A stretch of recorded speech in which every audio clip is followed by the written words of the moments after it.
This Week in Pharmacy. I'm your host, Todd Uri, founder of the Pharmacy Podcast Network, the RX Pod Father.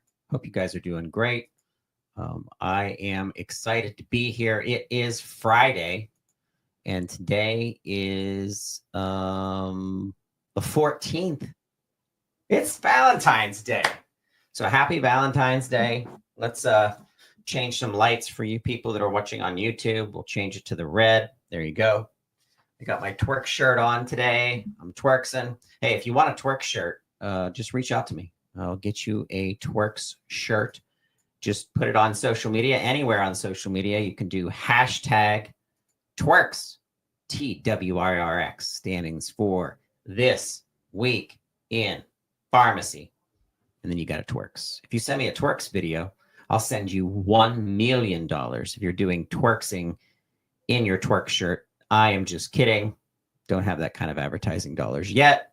But hey, things are crazy this week. We got a lot to review. We got a lot to go through. We have two special features today. We're going to be talking about the ATRIUMX conference, which is coming to Orlando, Florida on February 27th, March 1st. That's going to be coming up in our first segment. And then we're going to be talking about the truth about GLP-1 drugs. You're not going to want to miss it. But we do have some other things that we need to get through. So for TWIRx news today, excited about what's happening. I'm excited about the rise of RxPR, the very first public relations agency dedicated to the pharmacy industry. Not sure if you've heard about this. We're going to be concentrating on stories, business development, and networking for pharmacy professionals, entrepreneurs, businesses that support our pharmacy profession. We're going to dig a lot deeper into specialty in 2025, so be on the lookout. Hey, this week, we have so many new episodes that have come out. You have to take a listen to Framework Focus when they talk about building effective teams. So if you are out there, you're working, you have a team, I want you to listen to this podcast. Go to any podcast player, anything that you like, Spotify, Apple, and look it up. Framework Focus. The episode came out just earlier this week. We're also talking about breast cancer and the impact and new information that's coming out about that and the usage of pharmacogenomics in breast cancer treatment. A shout out to Dr. Becky Winslow and her guest, Dr. Angela Cassano. This is a great episode. You don't want to miss this. On the Geriatric Pharmacy Focus podcast, we're going to be talking specialty inside geriatric, focusing with and lipid disturbances and Alzheimer's and how Alzheimer's treatment is evolving. Dr. Tamara Rugels jumps into a discussion with Dr. Josh Wegman. And this is a very, very interesting episode. We very much appreciate the work that Dr. Tamara does. Also on Pharmacy Crossroads, not sure if you heard, but we have 4 new hosts for Pharmacy Crossroads. A shout out to Dr. Adam Robinson. He's going to dig into is your insurance coverage the right coverage for you? It's kind of a coaching session for pharmacy owners out there in the world of insurance. You see on your screen, we're starting a new series with the APHA Vaccine Confident. That's right. The APHA has an initiative to help pharmacists strengthen vaccine confidence in their patients and their communities. We're excited that episode 1 is out this week, and you'll hear a lot more about Vaccine Confident because it is a 3-part series. And we very much appreciate the partnership with APHA, the American Pharmacists Association. If you're going to APHA 2025 on March 21st, I think, or 22nd in March, we will be there. We'll be there as press. We're going to have a booth, a press booth. We're going to be collecting interviews. If you're going, please reach out to me. Let's get you scheduled in. I want to talk to you, want to hear what's going on in your neck of the woods in pharmacy. All right, kicking off the first news, it says how to maximize the value of GLP-1 drugs while improving health equity. This is from First Report Managed Care. And this is from Julie Schulz, Dr. Julie Schulz and Dr. Michael Dovidio. And Michael is I wanted to give you the information first, but a deep discussion on the truth about the medications being used, the long-term effects, you're not going to want to miss. That's going to be our second feature of today's TWIRx, so don't miss it. All right, in the news, February 14th, 2025, RFK Jr., his reign as HHS commander is in place. He has been selected to run Health and Human Services for the United States of America. There's an article in Politico.com that mentions some of his ideas and digging into saving the American taxpayer money. He's also going to be digging into more healthier foods, getting additives out of American foods and processed foods. I think that's already happened with our red dyes that should have been taken out a long time ago. In a 52 to 48 vote, 52 Republicans, 48 Democrats, and only the former Republican leader, Mitch McConnell, voted against the nomination. This was a close nomination. There's a lot of passion in the way that our healthcare professionals and providers think of Robert F. Kennedy Jr. running the Health and Human Services Division. Anything new is nerve-wracking, but he's really going to want to focus on attacking chronic disease by regulating food additives and chemicals in the environment, and that's going to likely be on the top of his agenda. But take a read on the Politico. If you just Google Politico RFK, it comes right up. Hey, what's next for pharmacy benefit managers? A recent article out of Seeking Alpha digs into how the U.S. pharmacy benefit managers are serving as middlemen. They're not doing a very good job in lowering prices. Actually, prices keep going up. And I think the trick is up, and I think people are figuring out. This is a great article that digs into the next section from Trevor Perry. He writes that the giant middlemen claim that they help keep drug costs in check, but scrutiny and competition are brewing, and pharmacy benefit managers have been under the microscope, and the U.S. PBMs serve as middlemen between insurers, drug manufacturers, and pharmacies, primarily negotiating rebates. And I like this article because it kind of suggests some of the new business models and the controversy that's in place of some of those business models. Want to see pharmacists being paid for your counseling and your treatment, and that's got to be part of the next gen PBMs.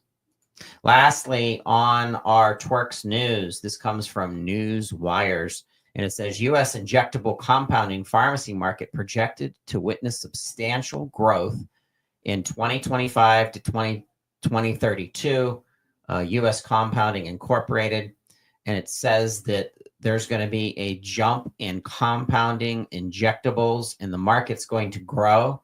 I love hearing about this. I want our compounding pharmacies to thrive, and I want those compounding pharmacies to also partner with our independently owned community pharmacies, as well as our independently owned long-term care pharmacies, in delivering specific compounded medications that can be much more tailored than the ones that are coming from pharma manufacturers. So I am looking forward to hearing more about that. Shout out to APC, and we're going to get them on TWIRx and really talk about the future of compounding.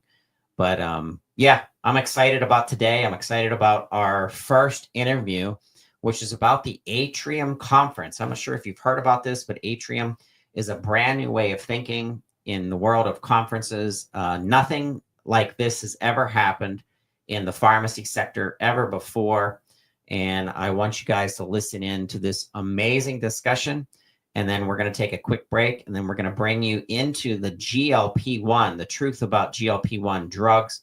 You're not going to want to miss this on TWIRx. Hey, and on This Week in Pharmacy, our special feature, if you were listening over the last couple of weeks, we've been talking about ATRIUMX. This is a conference that is different than any conference I've ever been to. This is why I'm so pumped up about this, where we have pharmacist business expertise, pharmacy owners, technologists coming together to decide on the fly, hey, what's the most important and pressing things to be talking about for the thrivability and the surviving of our community pharmacies? Because I don't have to tell you, you're listening. If you're in the car, you're driving, you might not be watching us on YouTube or live on LinkedIn, which is fine. You are probably stressed out in some ways about our pharmacy profession. It's going through massive upheaval and changing the way that pharmacist is paid, provider status, technology upgrades, artificial intelligence. We're not coming to this conference to worry. We're coming to this conference to strategize and execute. And that's what I'm most excited about, because I want to be in the middle of an organization and a conference surrounded by people who understand where we have been. Where's pharmacy been 20 years ago, right? Where we are today, where we're going, and what we need to do. And with that, I'd like to welcome my four guests and saying hello. First, starting out with Nicolette Mathey. Dr. Mathey is the founder of ATRIUMX. It's great to have you back on TWIRx. And I'm not going to make you TWIRx again, but I'll do some TWIRxing like this. I can't do it on a chair, but Nicolette, welcome back. Yeah, thank you so much, Todd. Thanks for having us today. All right. And then I'd like to welcome pharmacy owner Donnie Jordan. Welcome to TWIRx. This is our first time on TWIRx. Thanks, Todd. Thanks for having me. I've got a great group with me today, and I'm excited to participate with these guys. Kelley, you are one of my heroes in pharmacy as a speaker. I've been watching you since PDS days. You're one of the warmest people in the pharmacy profession. Thanks for being here. Thank you, Todd. It is such an honor and a privilege, and I just love the innovative things that Nicolette's doing here. Absolutely. Another Jedi Master of the pharmacy industry, Jennifer Diehl. Welcome to TWIRx. Thank you so much for having me, Todd. Excited to be here. All right. Throwing Nicolette back into the hot seat. For our listeners out there, tell us, you and I have been talking about this. This is your third time on TWIRx. We've been talking about this. We want to know, what's different about this conference for people that might not have listened to the latest episodes. Mm-hmm. And then this is a two-part question. And second, how are we going to come up with the subjects? Like, what are the subjects? What are they going to be? How are we going to determine that? Yeah, great question. And it's so exciting. This conference, it's something that we need in the industry. So many pharmacy owners that I talk with on a daily basis, like, we're all coming into the new year. We're seeing what's happening with reimbursements. We're seeing what's happening with the change. We have a new administration that just came into place. And now everybody's like, okay, we're over the holidays. We're into the new year. We have a little grasp on what's going on. What's our strategy for this year? What are the things that are keeping us up at night? And how are we going to work through them so that we can continue to serve our employees and our patients and our communities and our prescribers? So with our conference with ATRIUMX, and it's coming up very soon, it's just a couple weeks away, the inaugural first year conference of ATRIUMX, we have so many bright minds already committed to coming. And we want to invite you to join as well if anybody's listening and kind of on the fence. But really, it's just innovation. So we're getting all these bright minds together, and we have these expert facilitators on the call as well. And we do breakout sessions, and we actually do voting and polling and physical voting. And it's not a huge conference. It's intimate. So you're going to really get to know the folks who are there. You're going to get to know, do they focus on, long-term care, at-home billing? Do they focus on, Medicare plan enrollments? Do they focus on compounding? Are they getting into 503Bs and GLPs? And everybody will be voting. What do they want to talk about? Maybe it's employee engagement, something like that. And then this structure has been around for some time in other industries. So we're doing a brand new conference. Why don't we put a brand new format in there too and pull together some of the smartest people we know and most passionate, innovative people? And so we did. And so this has been happening in Silicon Valley. It's been happening in other industries, but never in the independent pharmacy industry. And truthfully, Todd, to your point, we're all struggling and we need this innovation. We need to kind of break the mold on how we strategize in the new year. And that's what we're going to do at ATRIUMX. That's awesome. Yeah, I'm excited. Kelley, you're one of the first people that I thought of when Marie told me about this, and I got an opportunity to talk with Nicolette before her first showing on TWIRx. You get this kind of stuff because you've always been thinking ahead of things. So tell us your kind of perception of what we're bringing together. Well, first of all, let me say that my business partner, Terry Norvell, and I are thrilled to join Jen as the facilitators for this event, and in being able to curate the most important pharmacy topics for discussion and dialogue and the emergence of best practices. My business partner, Terry Norvell, is actually, she would be on the call today, but she's out sharpening the saw. She is actually at a week-long workshop herself in Santa Fe. And of course, she sends her love and her best to everyone. So yes, this is, I think, the most unique way to not only present insight and topics and content that really resonate and are completely relevant to the attendee, right? There's no excess fat, right? Or it's all meat. And it's sort of the meat and potatoes of the meal. And not only will we be able to explore in depth, we'll be able to create action plans, like concrete steps, maybe a checklist, if you will, for owners and their teams to be able to actually get some of these projects, some of these initiatives that will really impact not just the people. You know, I think of people in really in three ways, right? It's the employee themselves, right? It's the team, it's the patient. And so when you think about people and process, which leads to profit, you have to be able to get these initiatives across the finish line. So I think it's twofold. It's the emergence of the topics that matter most, and then it's helping them to craft that roadmap to get it implemented. And you know, that's where I think I'm going to include you, Jen, in this as well, is that the three of us as facilitators are, if nothing else, we're pragmatic about what is happening in pharmacy. We're intimate with the challenges and the pain points.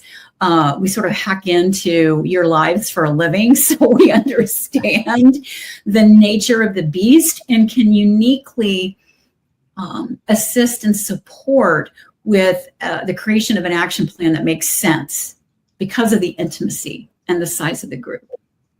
That is so cool. I want to Kelley, Jen to extend on that. Yeah, thank you.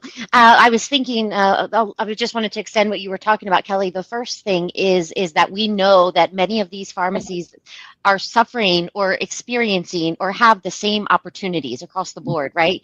And to be able to, this is an excellent opportunity to be able to get them together, and they're not getting an agenda ahead of time. They get to co-create the agenda so that they know they're actually working on the meat, as you said, Kelley. And we know that they all get to get together and work on the same opportunities that everybody is experiencing across the country. Excellent. Excellent. You know, the person that matters most to me in the mixture of the cookie dough is the pharmacy owner. Donnie, when you think about this mastermind strategy coming together, business minds who don't understand what's going on, and technology, because there's going to be a bunch of vendors there that are all focused on technology. What's your impression of this conference as a pharmacy owner? I'm super excited about it for a multitude of reasons. I think one is the fact that a lot of these shows that I've gone to throughout my career, whether that's been chain shows, pharmacist specific shows, industry shows, wholesaler shows, a lot of times I sit around and I look at a lot of the content and I think, who created this? Is this even relevant anymore? Right. And knowing that we get to go in and talk about what's important to us in the industry today, that is super exciting. I think the other thing that really gets me pumped up is, listen, it's still early 2025. We've got the ability to go ahead and plan our objectives for the whole year and learn what it is that we want to implement, and go do it, right? And get that plan.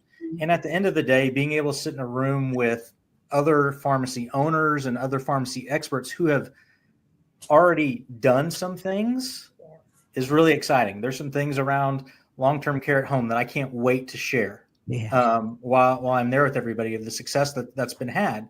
And there are other things I can't wait to talk about, like how in the world are we going to address the Inflation Reduction Act that's coming in 2026, and start to have those conversations. And what this feels like to me, Nicolette and I have talked about this a little bit, is so many of the great experiences I've had at conferences has been in the hallways, at the hotel bar, and just kind of casual conversations that are eliciting real response around what really works practically. Kelley mentioned being pragmatic, and how you approach it. This is real life stuff that we know can work, and somebody can help give you the shortcut of the things that they've learned along the way. And that's what's really exciting to me. That's exactly right, Donnie. And I'm most excited about that part too, because even at Atrium 24 here, and we have our Dottie CRM software. So we started off consulting 5+ years ago, and now we're strictly a software company for that. And we curate webinars like twice a month.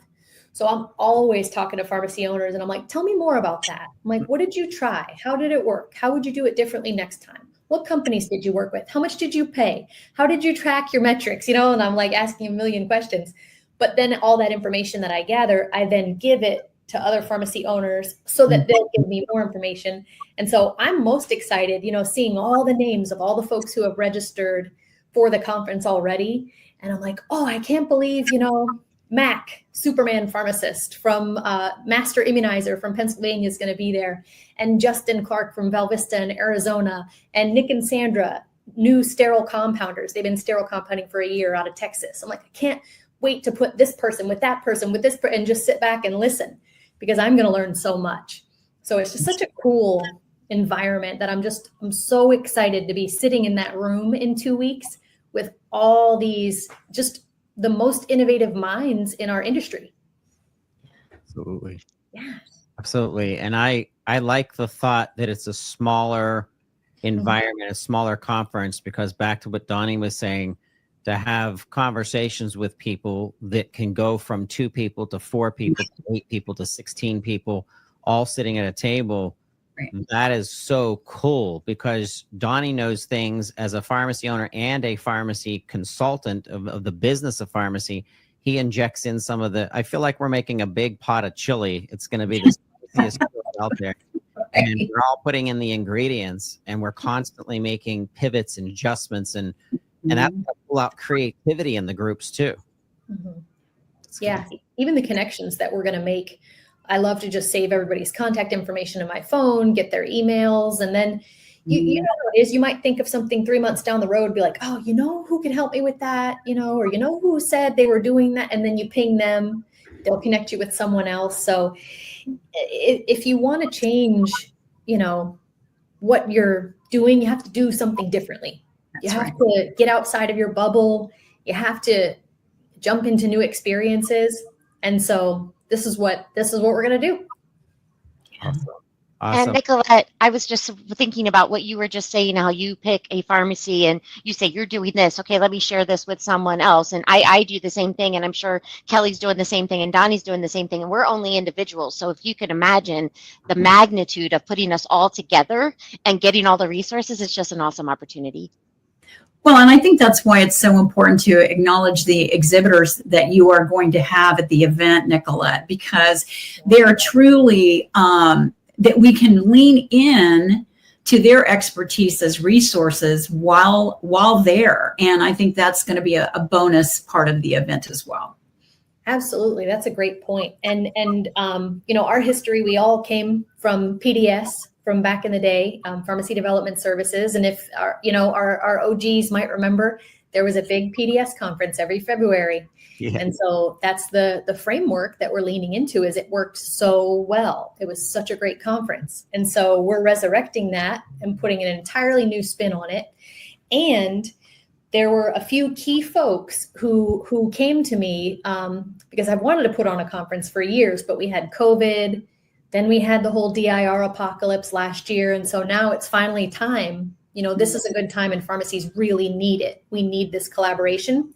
So Bill Holmes actually came to me. We've been talking actually since last April. I remember we were at AAP in San Diego, I believe, and we were talking about it. And Bill's like, we really need that conference back. We really need that innovation. We really need that brain space. And Bill's been in this industry a long time, and he's brilliant. Really, I've had the luxury of spending some time with him and just listening to him and listening to his history, and listening to his vision for the future of pharmacy. Super smart guy. And he was Bill at RX Safe, and now they're with Icon under ITW. Wonderful company, amazing technology. They have some exciting new things that they're launching as well. And Bill was the very first person who believed in this conference and believed in ATRIUMX and did the initial funding to say this conference has to happen. Yeah. And he's given me a lot of leeway to put, my flavor on it as to what I think should happen. And we've, collaborated with all these folks, brought them in to bring all their flavor. So definitely Bill, wouldn't have happened without him. And then we also have Liberty and GeriMed, and Jeremy and Cole, and they came in very soon after Bill because they were like, what's Bill doing? What's he working on? So they were like, that sounds really good. We are in. And so those three founding sponsors, if it wasn't for them, we wouldn't be here today, and we wouldn't be on the precipice of an amazing event in 2 weeks. So big shout out to them. And then we have about more than a dozen other exhibitors who have shown huge support, who have come on board. And that's exactly right. Each one of these companies has such amazing thought leaders within it who are going to be at ATRIUMX, and they're constantly innovating. They're constantly talking with pharmacies every day, solving challenges. So by us putting them all in the soup together, I'm really excited. Absolutely. I know these organizations, their minds are always on fire. They always want to do something that's ahead of the game in order to prepare us for what's happening in the marketplace. And rather than reacting, this conference is going to give us an opportunity to build a new blueprint that we get to go to market with and not have to react, not have to play catch up.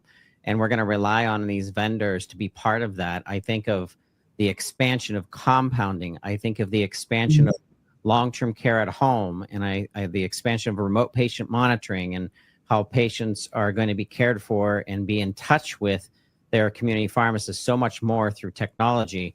When I think of those types of things, it does bring me back to Donnie. Donnie, kind of give us an overview of some of the things that if you were put in charge of this conference as a pharmacy owner, what would you want to be talking about? Wow, that's a really great question. I led with some of those. I'm really excited about the 503B GLP-1s. We're seeing that be successful in so many different areas, and even states that we didn't think it was possible, like California and things. We're seeing some new markets emerge there to allow them to enter into that space. I'm really excited to learn about that. I still believe in long-term care at home and what it can do to transform a pharmacy's gross profit. I think that is really important. And if people aren't maximizing that today, they've got to. Always learning about new solutions, right? So the vendor list is always exciting for me in terms of what's out there, what's new, what have I not thought about in a while for my business that maybe I need to lean into again. Thinking about how we can leverage all types of technology. Again, Nicolette alluded to it in the very beginning, right? We're seeing shrinking reimbursements. It's as tough of a marketplace as it's ever been to operate a pharmacy. And we need non-human resource support in ways that can really help us scale parts of our business. And that's really what I'm looking forward to learn. Yep, absolutely. I love the technology piece. I'm a huge technology nerd. So I know we have RX Mile who's going to be there. I actually need to look into their solution because I just started a 503B fulfillment pharmacy here in Florida a few months ago, and we're struggling with some of the delivery logistics. So I got to reach out to Kunal over there. And then, of course, we also have Sykes coming. Sykes is a huge proponent of independent pharmacy, always putting out great free content for folks. IPC is an interesting one, too, that I wanted to give a shout out to, the Independent Pharmacy Cooperative. Yep. Because Todd, you mentioned remote patient monitoring. IPC has a really cool new iCare Plus digital health platform. Yep. And it ties in that. It ties in some telemedicine, weight loss clinics, really cool stuff I've been watching with IPC that they're going to be talking about at ATRIUMX. So that's amazing. Technology-wise, too, we have Heal Now. And so they have like a click to pay solution where the patient can get a text and then securely submit the payment online. So I'm a tech nerd. I love all the technology and gadgets, and I'm super excited to see what AI is going to do to our industry. Pharmacy is so reactive. And our CTO at Atrium, he has a long history in AI, and he's done projects in Dubai and everything, and projects in the construction industry to kind of bring them up to speed. And I told him, I'm like, yeah, I just can't believe with AI, my kids are going to be able to say, just like we say, right? We used to have to go to the encyclopedia. We didn't really have the internet when we had to do a project. We didn't have cell phones. We played Oregon Trail. And they're like, what?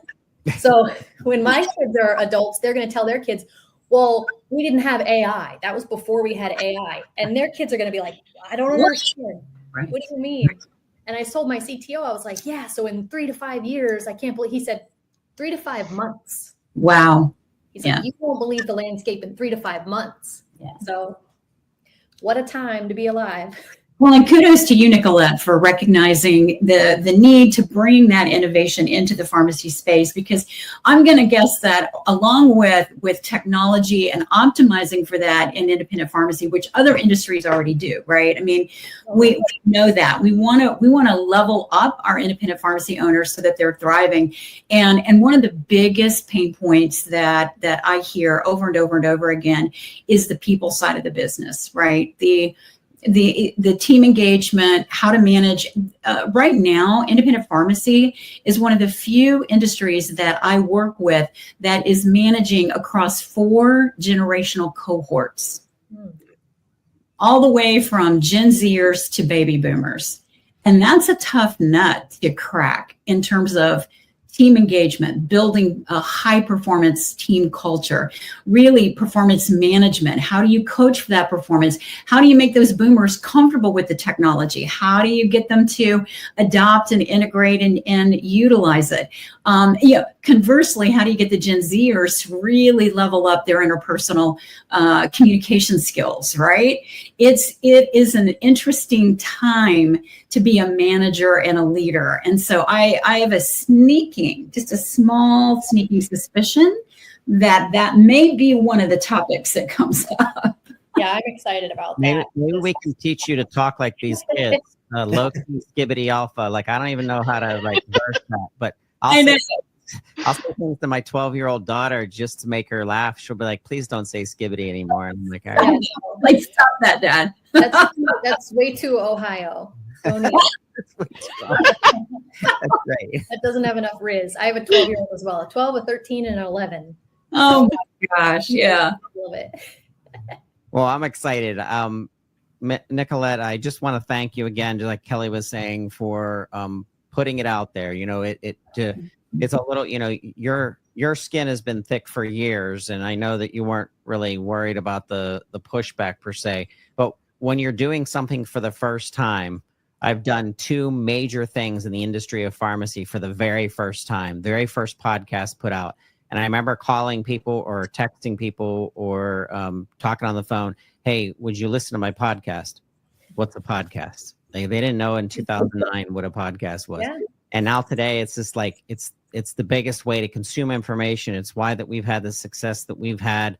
Teaming up with people like you just get me excited, because I realize and I trust the people that are coming to this, that it's in the interest of their futures to empower pharmacy for our futures. And I think that that's this cultivating of ideas, it's just going to become, I think, one of the biggest conferences in pharmacy, because when people realize, oh my goodness, I can be part of shaping something that will impact not only my community pharmacy, but thousands of pharmacies across the nation, I think that's really super special.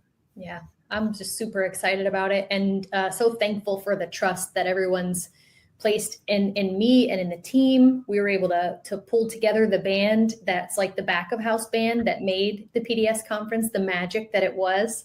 And so they're working behind the scenes on all the things that are way too overwhelming for me.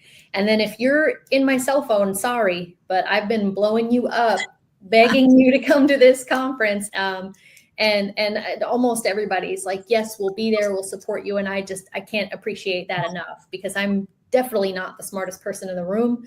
I'm just persistent.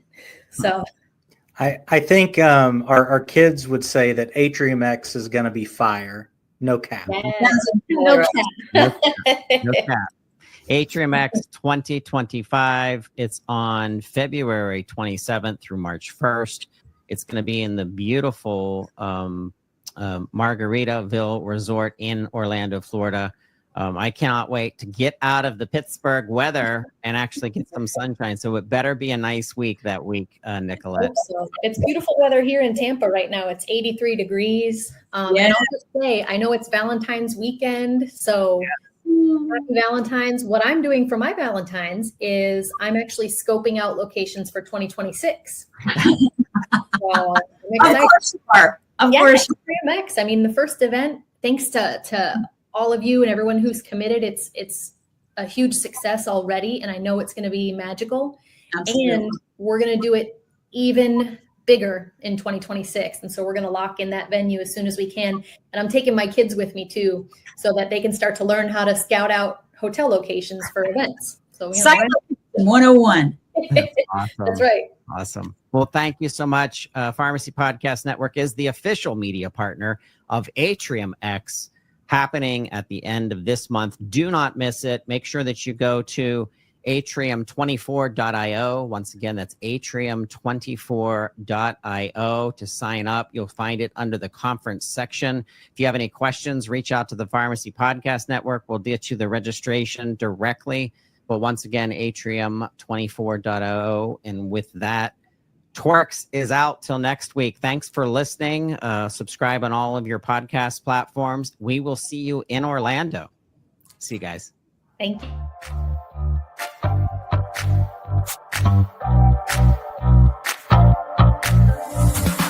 This episode is sponsored by Independent Pharmacy Cooperative, widely known as IPC. Established in 1983, IPC is the nation's largest group purchasing organization owned by independent pharmacy. With a mission of maximizing the success of community pharmacists, IPC works to provide members with access to effective programs and services designed to enhance profitability for independent pharmacy. Read more about our mission by checking out our website at ipcrx.com. That's ipcrx.com.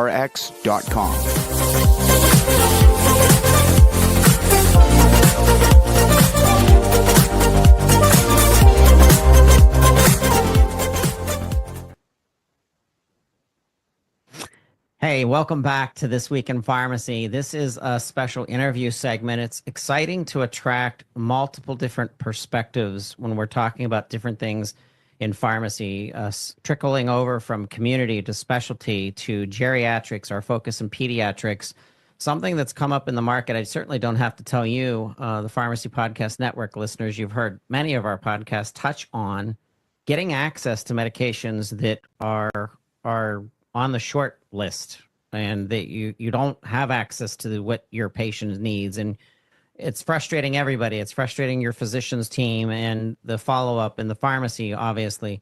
So access to GLP-1 drugs, with the popularity of the explosion with weight loss and people trying to change their lives for the better. Obesity has run amok in our nation. So this is a really important topic today. I want to say welcome to Dr. Mike Dovidio. He's a PharmD, a pharmacist with 8 years of clinical expertise, and he's from Pittsburgh, Pennsylvania. Went to Pittsburgh, Pennsylvania, Duquesne University. Mike, it's great to have you here. Yeah, thank you, Todd. Great to be here. We also have Julie Schulz. Dr. Julie Schulz is VP of Product at Avalon Health Solutions and is a physician executive and product leader, and really understands the full 360. I always say, Julie, the quarterback of the pharmacy, or the clinical teams out there, the patient management teams out there, our quarterback pitching the football to people like Mike. Welcome to the show. Happy to be here. I hope you like football because it's football season right now. So I'm all hypered up. My Steelers aren't in, and I've transferred my allegiance to the Bills. So that just to publicly put it out there. That's smart. Okay. Yeah. What about college? Are you an Ohio State fan? Because they had a big win. UConn, baby. UConn Husky. Okay. My godson, Jelani Stafford, defensive tackle, was just in the Wasabi Bowl, and he was featured on ESPN.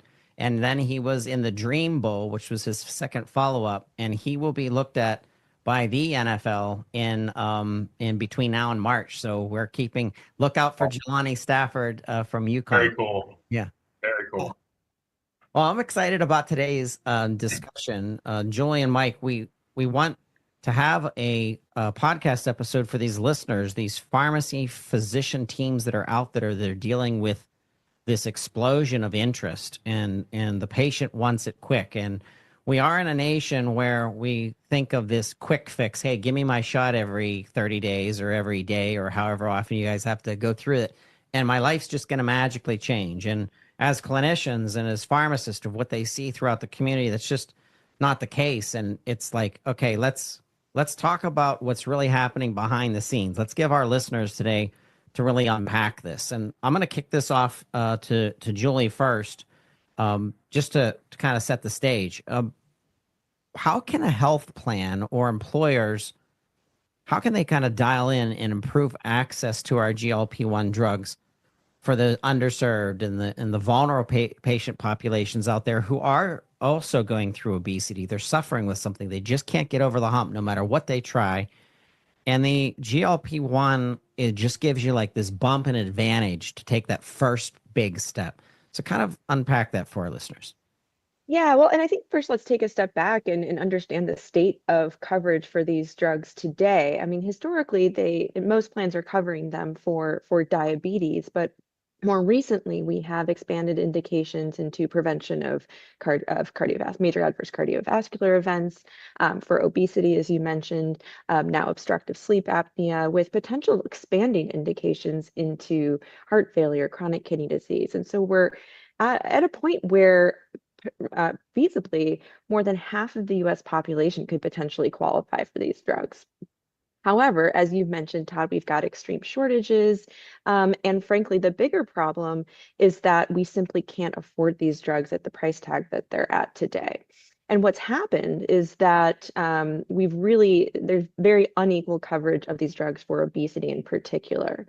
A lot of plans have initially provided coverage, such as North Carolina, Blue Cross of Michigan, but really realized that was bankrupting their programs and had to actually pull back coverage.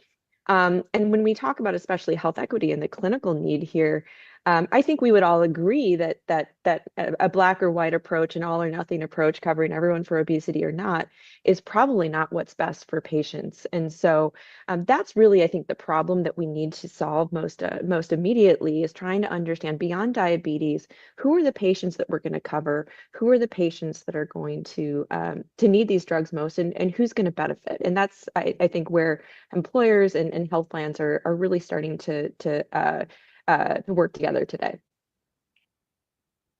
Mike, but I'm thinking of this from your perspective and what you guys go through. You get your order in any setting, community, long-term care, and now you go to fill. It's not available. You have challenges maybe with getting it covered under insurance and some normal our ecosystem of patient care. But what are patients' most significant barriers to the access of GLP-1 drugs, and how can that be addressed?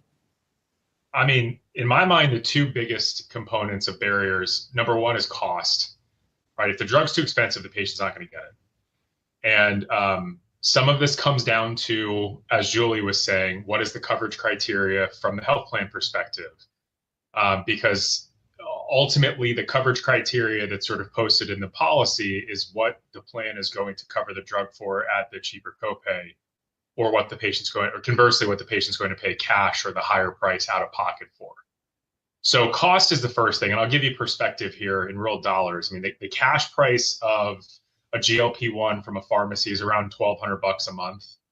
That's pretty expensive. And if you're, low income or vulnerable patient, chances are you don't have $1,200 a month to pay for this, even if it is, to Julie's point, going to treat something beyond just obesity or diabetes, like cardiometabolic health, cardiovascular, decreasing cardiovascular risk. Cost is a big portion. And as Julie said, when plans make these sort of black and white decisions of we're going to cover all patients who are diabetics or all patients who are weight loss for these drugs, a lot of times, quite frankly, there's not enough money to go around. And so unless there's a more sort of prescribed, no pun intended, approach to how the dollars are spent for these types of drugs, chances are as a plan, you end up in a position where you just don't have enough money to go around for everybody. So cost is really the big thing. The number two problem in my mind, as you kind of alluded to earlier, is access, right? And when I think about it from a pharmacist perspective, from a dispensing role perspective, first of all, these drugs require prior auth, right? Which means that the particular patient is getting approved for a particular drug. And when I mean particular drug, like there's 4 or 5 GLP-1s, Mounjaro has GIP in it too, but kind of factor that into the class of medicine. Well, that PA approval may only be for one specific formulation or product within that class.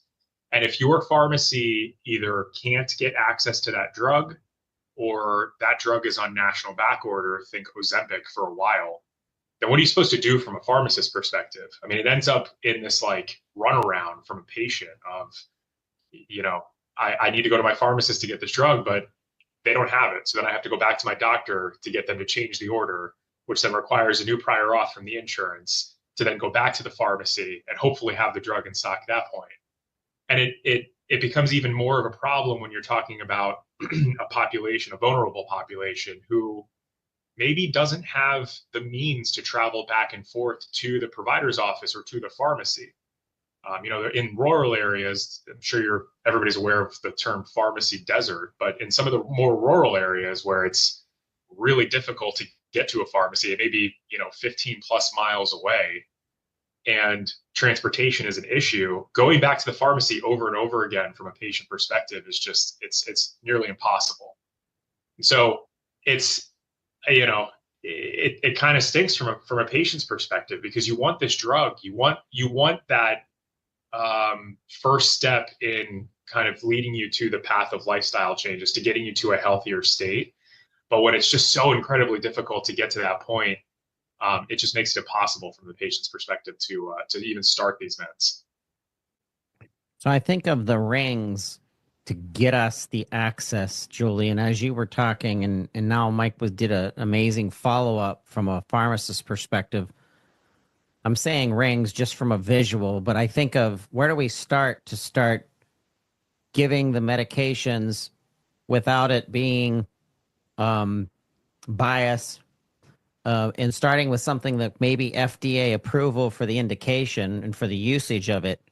How do we make decisions? How do health systems ensure equitable distribution of a GLP-1, especially for patients with diabetes? How do you work that Rubik's Cube out?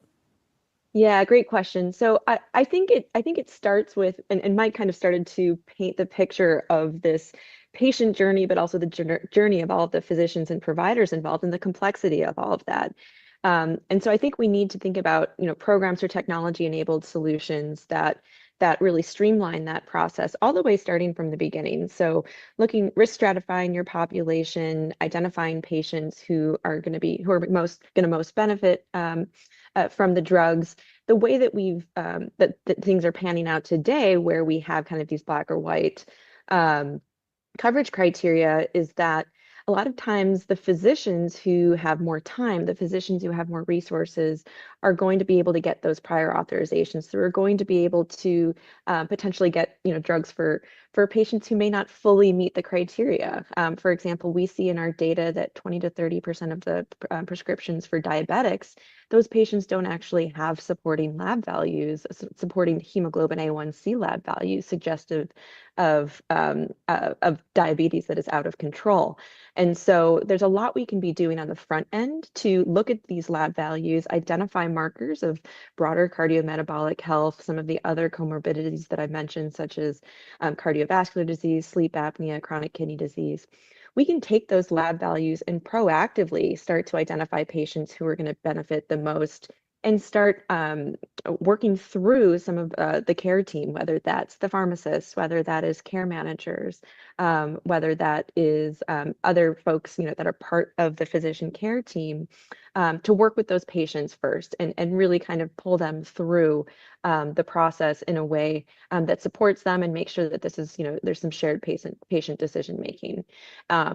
And our hope is that by being proactive, in a very similar way to a lot of the diabetes or chronic kidney disease programs are today, and helping to manage these very cardiometabolically sick patients, we can not only make sure that they're, we're getting the drugs to the sickest patients, but then also that we're supporting them in their journey, and making sure that they have all the ancillary services, including diet, exercise, et cetera, to help them along the way.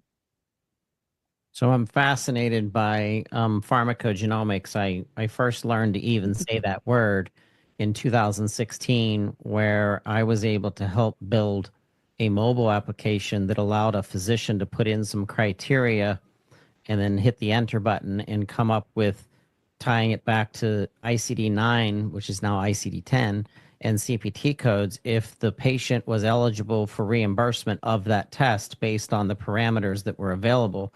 And we pulled a bunch of data from the FDA's websites as to which of the medications were more likely to need the test for metabolism and blah, blah, blah.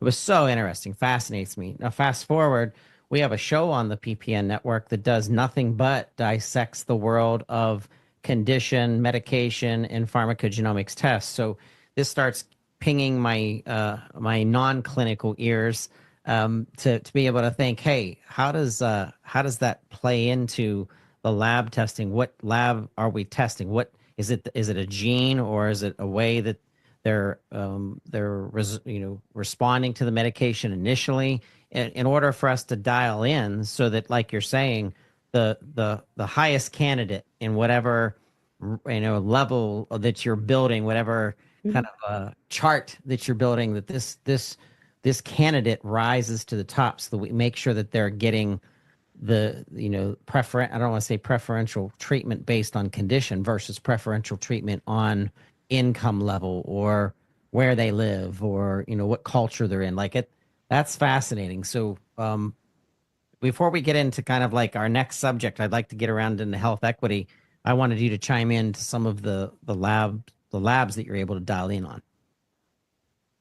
Yeah, absolutely. So today what we're looking at is, I mentioned hemoglobin A1C, but there's also other markers that we can use across the cardiometabolic spectrum, including your lipid panels, your kidney markers, liver function. I think what you're starting to speak about is some of the genetic causes. Lp(a) or lipoprotein(a) is a marker that we can see that it has a primarily genetic cause of cardiovascular disease that can help patients who might need a specific treatment more tailored toward that background. But I think the horizon is really exciting. We don't know of a lot of single genes that contribute to cardiovascular disease. It's most likely a polygenic, so many genes contributing to the disease. But I think that's absolutely the direction we're headed, is uncovering polygenic patterns of different phenotypes of the disease, patients who are more gut-driven or brain-driven, that might be more likely to respond to certain types of medications. And so that'll really help, not just with health equity, but it's also the combined personalization of the right treatment for the right patient. But even as it stands sort of today, Todd, it's the markers that Julie's talking about, they're pretty routine. I mean, we're not talking complex genetic tests here. We're talking, just your sort of normal blood. I mean, A1C is like a finger stick. It's a pretty standard lab test when it's done. The sort of, I guess, groundbreaking innovation here is it's taking those values, those objective numbers, and it's starting to use them to paint the picture of coverage criteria, which is not typically something that's that's normally done today. You know, in our sort of future state possibilities, it's taking those values and it's, you know, auto-approving prior auth for the patients that meet certain types of, you know, qualifying criteria where you can literally say objectively by their lab values, this is a very sick patient who should not have a prior auth for this. Mm-hmm. And then when you add on the sort of procurement complexity, right, is the pharmacy out of stock on it, is there an opportunity there to say, well, we're not just going to approve the PA for Mounjaro, but we're going to approve the PA for the class of GLP-1s. Mm-hmm. That way, you know, the pharmacist, it's almost kind of like a collaborative practice agreement in a way, right, where the pharmacist can kind of make the decision on which sort of level of GLP-1 the patient's going to get. But in the case of, say, Ozempic being on national back order or Trulicity being out of stock or whatever, that the pharmacy can just reach for the next best GLP-1 and have it covered. So you're not in that sort of runaround cycle, right? You already kind of verify objectively through the values that that patient is sick and needs this. So let's remove all the barriers if we possibly can. Let's do it in an automated fashion to help support better support the staff at the doctor's office who are sitting there reviewing prior auths or submitting the prior auth paperwork, and the administrative staff at the health plan, right? There's pharmacists that work in managed care who day in and day out just sit and review patient charts and give it a stamp of approval or denial. Well, our future vision is like, let's automate that with lab values. Yeah, you make me want to don my boxing gloves so we can start punching the PBM out of the mix and let our physician and pharmacists do their let them cook, as they say on TikTok. Let them cook. But yeah, that's a whole nother podcast. By the way, to bring you back for a discussion on PBMs and health equity. So I really want to understand kind of like the cost affordability, our next steps. High cost medications, the GLP drug, the effect on the patient, the ability to maintain consistent treatment plans. What are some of your ideas, Julie, to kind of get to the next step? Yeah, I think that's a huge piece of it, is that we've seen so many patients who go on the drugs and then either because of affordability issues, drug tolerance issues, discontinue them. And so I think that's another element of, I think, you know, this program is how can we support those patients and how can we, you know, make sure that they understand what they're getting themselves into, right? I think patient choice and being able to determine not just looking at GLP-1 drugs, but also potentially bariatric surgery as an option or other weight loss drugs. There is definitely not a, you know, one size fits all. And I think what we're seeing, the successful model that approaches this is really more of a collaborative, multidisciplinary approach where we're seeing cardiometabolic centers of excellence popping up, where you can really bring all of those specialties and expertise together to develop that tailored and personalized approach for patients. Mike, anything to add from the pharmacist perspective? I think this is an area where a lot of times the physicians write the prescription and never look back. But I know that tolerability and adherence is a challenge for these drugs.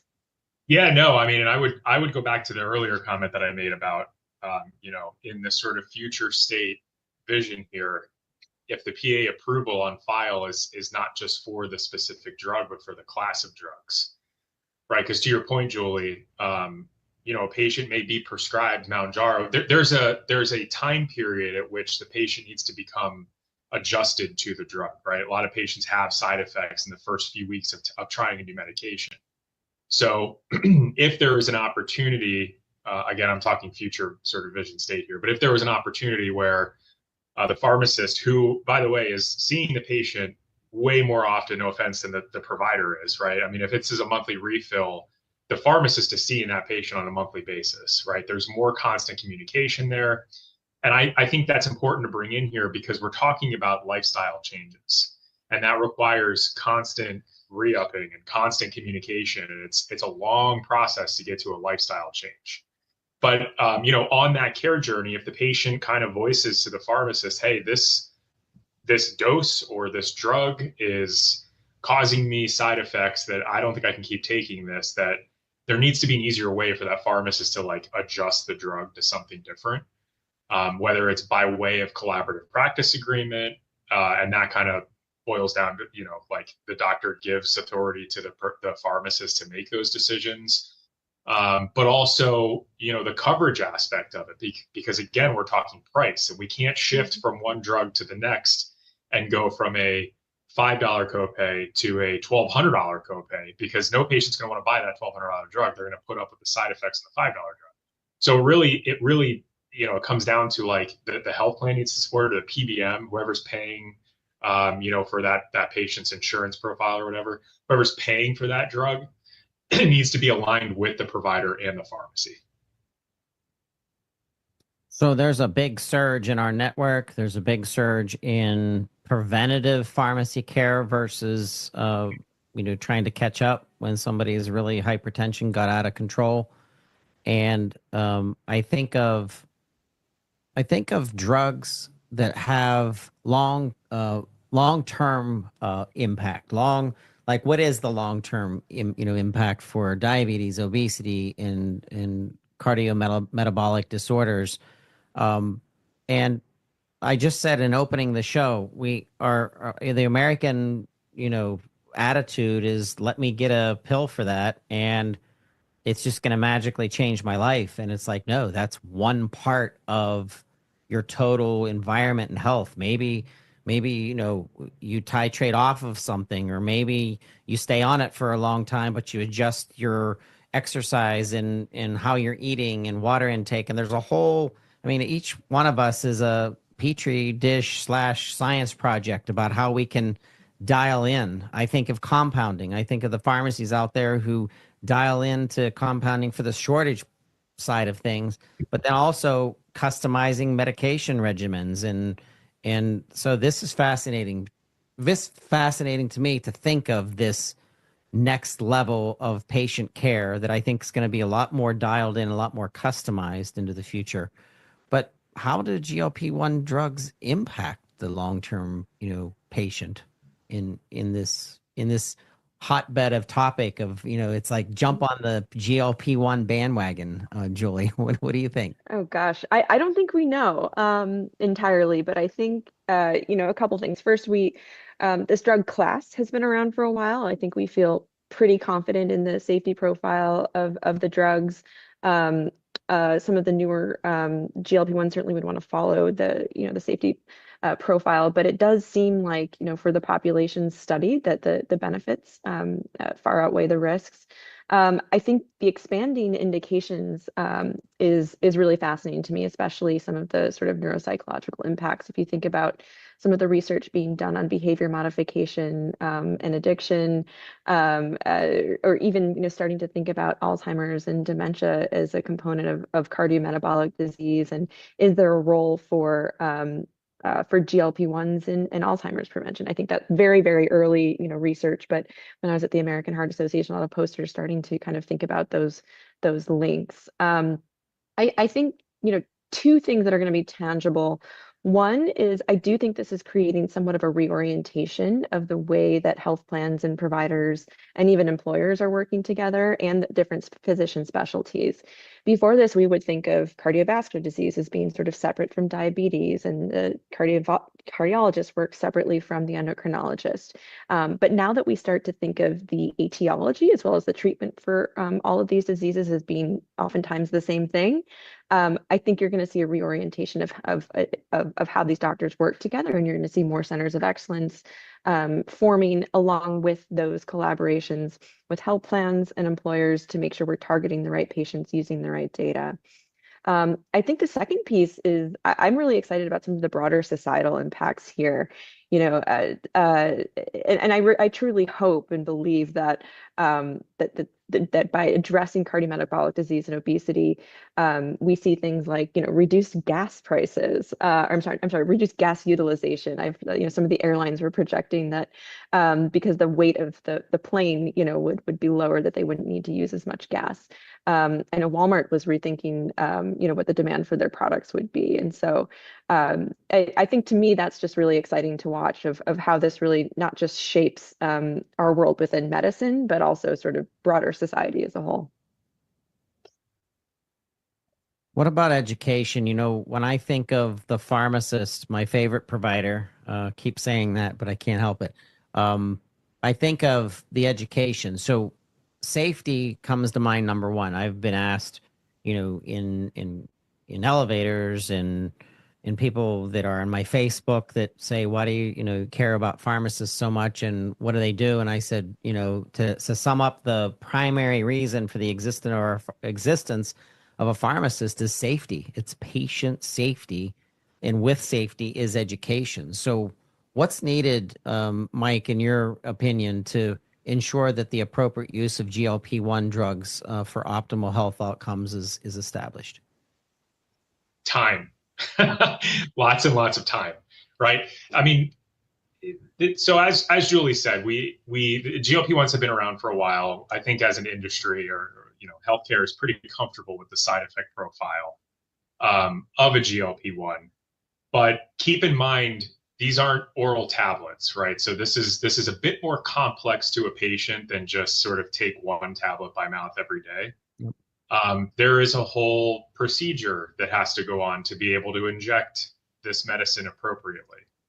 And so, you know, pharmacists are in a pretty tough position where, you know, the workload sometimes is just too high for one pharmacist to handle at the pharmacy. So there needs to be more time for the pharmacist to properly educate patients on, I would say, like the normal use of a GLP-1. You know, going back to something that, Todd, I think you had started the podcast by saying that the sort of American lifestyle is to just take this injection and it's going to fix all my problems. That feels very reminiscent of insulin to me.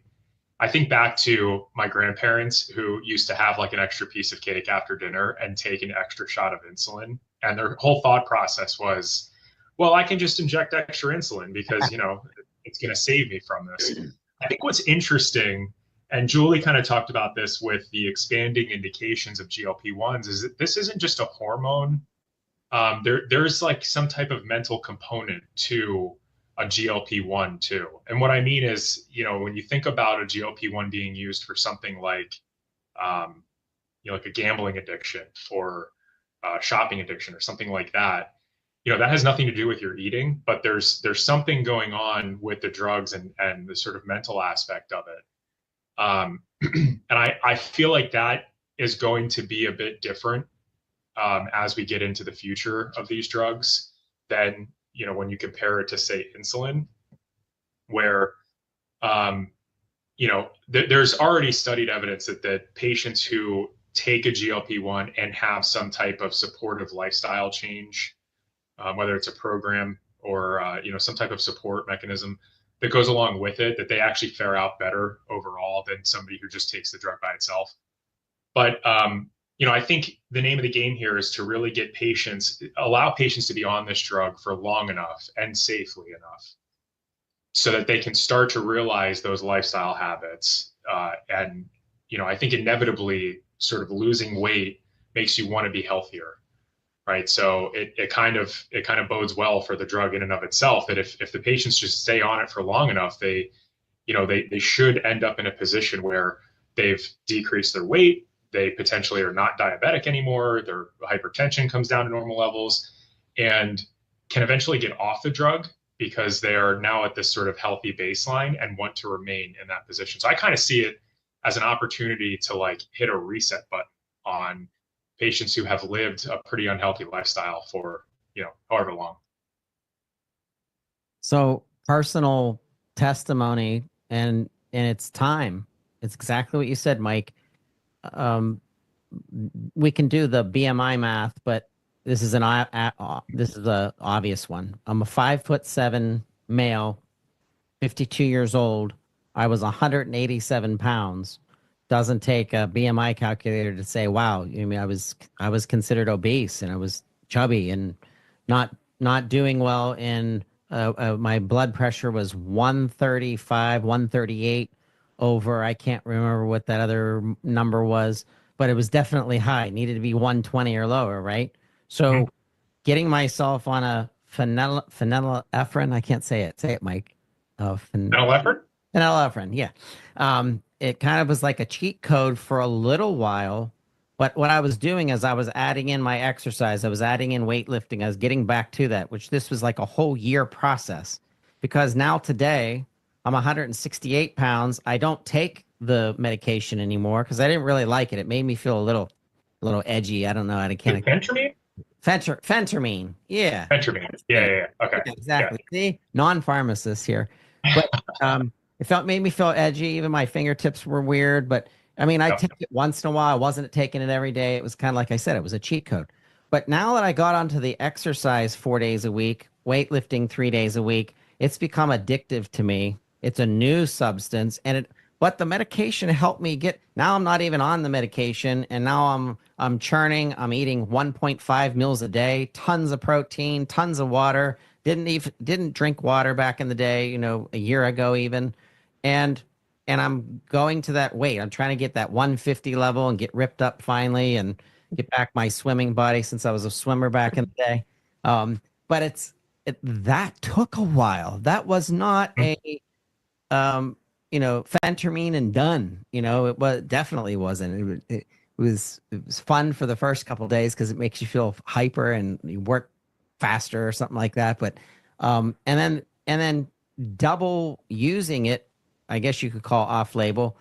It was almost like an attention difference for me, and I started treating my workday different, based on the fact that I would celebrate more of what I ate at the end of the day or in the morning, depending how I was flip-flopping.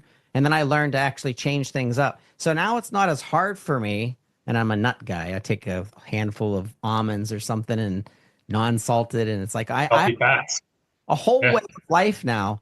But I have to say to the people listening out there that if you're dealing with obesity, get ready for a journey that becomes just part of your life. And now I can live the way that I am right now, that I've gotten used to the way that I eat now and what I eat now and what I'm hungry for. And now it's a lot more less processed foods, and it's a lot easier to cook.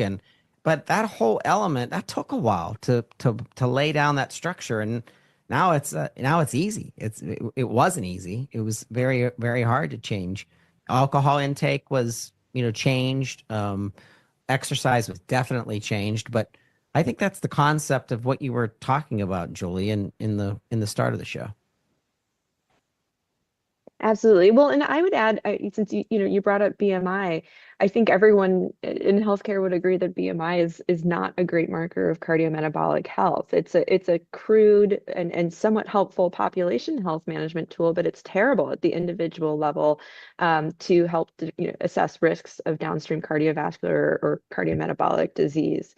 Just as by way of comparison, I've always had a BMI in the healthy range, but I have family history of cardiovascular disease and now take medication for both blood pressure and as well as high cholesterol.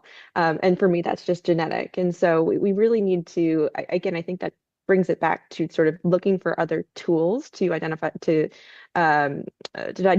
patients who are going to benefit, such as lab values and biomarkers. I think that's really going to be the future of assessing and treating cardiometabolic disease, instead of some of these more crude tools like BMI. Absolutely. And so, Todd, I mean, first of all, congratulations, because that's a huge accomplishment for you to. No, seriously. I mean, I know since everybody else did, I might as well go ahead and do it too. My BMI is a 32.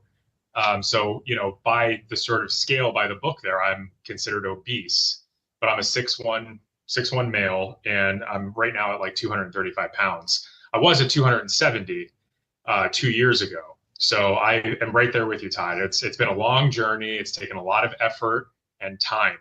And I think on top of time, there's also an education component. And I think Julie was kind of talking about this with, the center of excellence idea and bringing in multiple disciplines to really like all together treat the patient. I mean, so much of this is, it's not just the drug, it's the eating habits.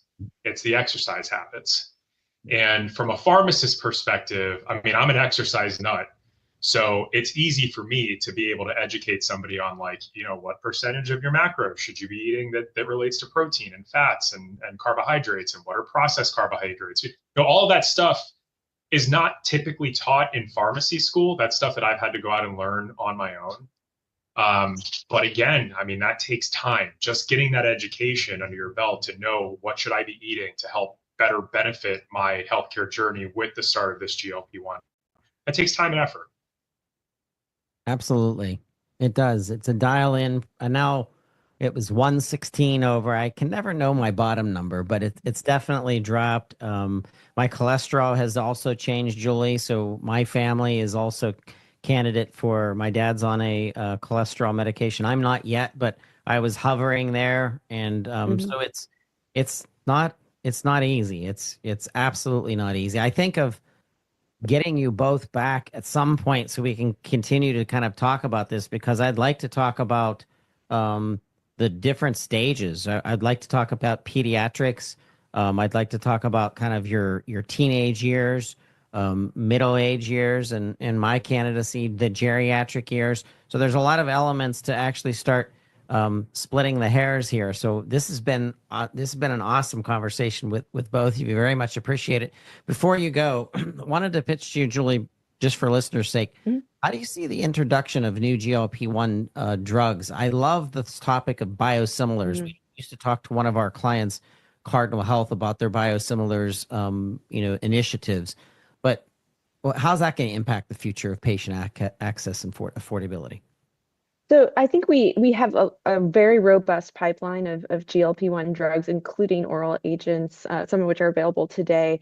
I think while that might introduce some competition, the just explosion in potential indications, I think, will kind of counteract some of those downward price pressures. And so unfortunately, I don't think that there's going to be a magic bullet to bring down the cost of these drugs anytime soon. If there is, if I'm wrong, that's great. But just there's just so many different applications and ways that I think pharmaceutical companies can kind of maintain exclusivity on a niche of the market, that I think prices might continue to stay high for some time.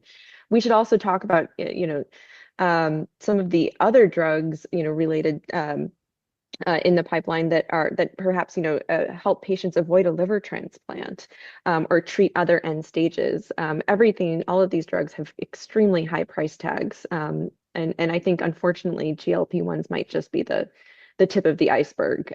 So I wish I had better news for you, Todd, but I think this is a problem that will unfortunately be kind of working to solve for quite some time. Mike, you have to promise to come back to TWIRx at some time, and let's talk shop. I'll have many subjects to throw at you. Love it. I promise I will be back on whenever you want me to. You've been listening to This Week in Pharmacy. We've been talking with Dr. Julie Schulz and Dr. Mike Dovidio. This has been a wonderful discussion. Want to thank you both for being my guest today on This Week in Pharmacy. Thank you, Todd. Yeah, thank you, Todd.